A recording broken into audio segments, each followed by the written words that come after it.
good morning, afternoon or evening to all you trainers throughout the world. I am the Lake District Trainer and welcome to my first video. I thought I'd start this channel off by creating a tips guide for trainers who might be new to Pokemon Go or may even be returning to the game after taking some time from it. I myself downloaded the game at launch back in July 2016. Being a big fan of the main games, I was very keen to see what Pokemon Go had to offer. And I honestly had a lot of fun playing. I played it pretty regularly and I ground as much as I could with friends.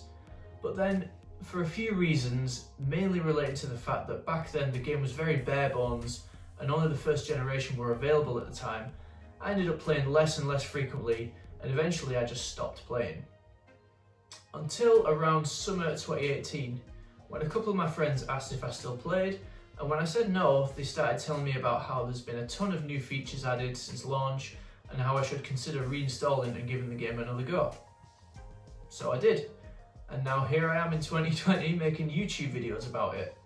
And to be honest, I think that's mainly down to the fact that since I did reinstall the game and start playing again, there always seems to be something either going on or something upcoming to look forward to in the game. Whether it's a new feature such as the Go Battle League, a new event such as Community Days or the Unova week that we're in right now, or even just new Pokemon being added, there always seems to be something to look ahead to. And so, in my opinion, Niantic have done a particularly good job in keeping that game's progression fresh post-launch up to now. Now obviously, with the current climate in 2020 regarding COVID-19, some trainers around the world may not be able to go out and play as much as they'd like to right now for obvious safety reasons. But Niantic have now even added several features to the game which have made it possible for everyone to play, even from home. So, whether you're a new player, a returning player, or you're maybe just considering getting the game back, I hope this guide can help you get up to speed with how Pokemon Go functions in 2020. So without further ado, let's start this guide off with tip number 1. So before the reworked appraisal system was introduced to the game, the only way of actually knowing exactly how strong your Pokemon were was to use a third-party app such as Pokegenie that calculated your Pokemon's IV, or individual value, through a screenshot. You could get a rough ballpark idea from the in-game team leader appraisal, but that's all it really was, a rough idea. Whereas now, if you go into the game and appraise any of your Pokemon, your team leader will pop up and display a star rating along with the stats of attack, defense, and stamina that can each go up to 15. The more stats the Pokemon has, the more stars it will be rated, starting at 0 and going all the way up to a perfect 4-star 100% IV rating. And the key thing to take away from this tip is to not get sucked into the habit of looking for the highest CP Pokemon caught and thinking, yeah, that's the strongest one. Because you can always increase the CP, but you can never change the IV. Unless you trade it, or if it's a shadow Pokemon. But we'll come on to that in part 2 of the guide. Right now, we're going to go straight into tip number 2. One feature that was noticeably absent on launch was a way to play Pokemon Go with your friends. Back then you'd have so many people going out to hunt in groups for some spicy mons, but unless you were taking down a gym, there'd be no actual teamwork going on. Well, since then Niantic have thankfully introduced the friendship system, which now allows trainers to add each other as friends, send daily gifts, battle each other, trade Pokemon, and, as of just recently, invite each other to join raids. Lots of big quality of life improvements there that have really helped the game become more interactive in my opinion. You can add up to 200 friends in total, and under normal circumstances, i.e. if there isn't a special friendship event going on, you can send and receive 30 gifts per day. From these gifts you can get special eggs, potions, revives, Pokeballs, Great Balls, Ultra Balls, Stardust, and occasionally evolution items. And, on top of all that, sending and receiving gifts is also a brilliant way to get XP, because as you level up your friendships more and more, you'll receive extra bonuses for reaching the friendship milestones of Good Friend, Great Friend, Ultra Friend, and Best Friend. Plus, once you do finally reach best friends with someone, you also then have a chance to become lucky friends with them, which will then allow you to lucky trade a Pokemon. If you're unsure about lucky trading, then stick around for part 2 of this guide, as I'll be covering trading and lucky trades in that video. So, obviously, if you have friends that play Pokemon Go, you'll have no problem exchanging friend codes. But in case anyone is struggling to add people, Social media groups in your local area are a good option, and I will leave a link down in the description to a website called pogotrainer.club, where trainers from across the world can share their friend codes for other trainers to add. But with all that out of the way, we're now going to move on to tip number 3. Another big feature that was unfortunately missing on the launch of the game was a way for trainers to hatch eggs and earn candy with their buddy Pokémon in the background while they weren't playing the game. I remember myself back in 2016 needing to keep the app open in my pocket while walking around just to get any distance logged. So the egg hatch and candy earn rate just really wasn't enough to make you feel like it was even worth working towards. However, in November 2018, Niantic thankfully added the Adventure Sync feature into the game. This allows the game to track the distance you travelled when your game is idle, which in turn will go towards your egg hatching and buddy distance. This was a fantastic feature to get added to the game and still is now for all players in 2020, as it makes egg hatching and candy farming more than achievable, and it also gives you even more of an incentive to get out, remain active and hatch some eggs while you're at it. Plus, every week at 9 AM on a Monday morning, the game will tell you how far you've walked that past week and then give you rewards depending on how far that total is. So make sure your Adventure Sync is switched on in the game settings. And just a little extra note to add on to the end of this, Adventure Sync also works even if you're doing a workout at the gym or home or even out running, as it works by detecting your phone in a running or walking motion and then converts that into the distance it thinks you've travelled. Tip number 4 is going to focus on us utilising gyms and the raid system. So the gyms that you see throughout the game today work roughly the same as they did on launch. One of the 3 teams are able to hold a gym at any given time. Up to 6 Pokemon can be put into a gym with a limit of 1 Pokemon per trainer of the same team.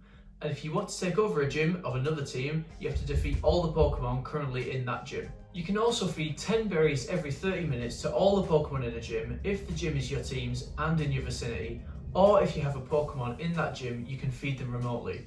This will give you 20 Stardust per berry, maybe a candy of that Pokemon as well, and it'll increase the Pokemon's CP slightly during its time in the gym. And then, upon a Pokemon returning to you from a gym, you will receive up to 50 coins per day, but this amount will depend on how long the Pokemon has actually been in the gym for. The earn rate for coins of a Pokemon in a gym is 1 coin every 10 minutes, so if you can keep a Pokemon in a gym for at least 8 hours 20 minutes, when that Pokemon returns to you, once another team kicks it out, you will be guaranteed 50 coins, as long as you haven't already received your daily maximum of coins on that particular day. Moving on to the raid system, which did get introduced to the game in 2017, this allows trainers to team up at a gym, defeat a raid boss Pokemon that has a boosted CP compared to normal, and then go on to catch that Pokemon that they've just defeated with better stats than your average wild encounter. This was a crucial feature to be added that massively incentivised team and community coordination and really helped Niantic gain the ways to finally introduce legendary Pokemon into the game through Tier 5 raids. So the raids can be anything from Tier 1 being the easiest to Tier 5 being the most difficult. Almost every trainer should be able to tackle Tier 1 and 2 raids solo, and with a coordinated team, Tier 3 raids are also achievable solo too. However, Tier 4 and 5 raids usually require a minimum of 2 trainers to complete, but having 5+ people is advised just to be on the safe side, especially if you're a fairly new or returning player. If you are interested in completing Tier 5 raids regularly, then be sure to subscribe, as I'll also be uploading regular raid guides for all the Tier 5 raid bosses as they get introduced into Pokemon Go. And like I said in my previous tips, make sure to keep adding friends in case you need help with those raid bosses, because as of only recently, you can now invite friends to remotely take part in the raid, even if they aren't within the vicinity. With all that out of the way, we're now going to move on to tip number 5. The final tip for part 1 of this guide is going to focus on the things you as a trainer can do in the game on a daily basis in order to maximise your rewards. Some of these things will come naturally, while others maybe not so much, but if you do some of the following once a day, the rewards will be sure to add up and help you out in the game. So to start with, as I said in my previous point, you want to aim to earn your 50 daily coins by putting Pokemon in gyms. 50 coins per day, nice and simple. While you're at it, the first Pokestop you spin on that day will give you increasingly more bonus XP and items through a 7-day rolling period. The same goes for your first catch of the day, plus you get bonus Stardust for that. The next thing that you want to do is to spin a gym every day to get your free daily raid pass. This allows you to join a raid battle, which I would recommend doing every day because, as well as the rewards from the raid itself, these passes can't stack, so you can't accumulate more than one free raid pass at a time.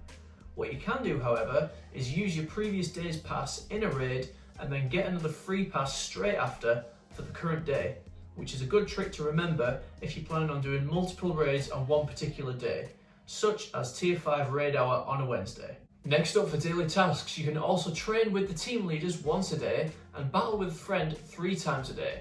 Each battle will earn you any of the following: 500 Stardust, a rare candy, a Sinnoh Stone, a fast TM, or a charged TM. This is one trick that a lot of people either forget to do or just don't realise you can actually get rewards for doing it. So if you're short on any of those items, especially Stardust, which is definitely the most valuable resource in the game, make sure to get those daily battles in. And as of the time that this video has been uploaded, Niantic are also giving away daily free boxes in the shop, which usually contain just a few Pokeballs or potions to keep those trainers who perhaps can't get out to a Pokestop on a daily basis due to COVID restrictions ticking over. However long they keep this box going on for, we'll just have to see, but make sure you claim those cheeky free balls every day. There's also the daily field research stamps that you can turn in to count towards your 7-day reward. Obviously you can turn as many of these tasks in as you want anytime, but what I like to do is always have at least one ready to turn in for the next day, just in case I can't get out on that particular day. And finally we come on to the Go Battle League. I'm not going to delve too deeply into the mechanics of the Battle League, as I'm going to cover it more in depth during part 2 of this guide, but you can battle up to 35 times a day. In terms of rewards, if you lose every battle, you'll still receive at least a decent amount of Stardust. If you win battles, you can get Stardust, rare candies, fast or charged TMs, and rare Pokemon encounters. And currently, you don't even need to walk any distance in order to qualify to battle, whereas usually you have to walk 5 kilometers to unlock your next set of 5 battles after your first set. And that concludes part 1 of this tips guide for new or returning Pokemon Go players in 2020. Thank you so much for watching. If you did find these tips useful, then please feel free to leave a like and let me know in the comments if any of these tips have helped you out. There will be a part 2 to this guide being uploaded soon, and as soon as I get full functionality of both my hands back, I'm also going to be looking at doing some Pokemon Go vlogs. So if you'd like to see that, then please feel free to subscribe to the channel and follow me on Instagram and Twitter at Lake District Trainer. Links are down below. So, I hope you have a great day or night wherever you are in the world, and I'll see you all in the next video.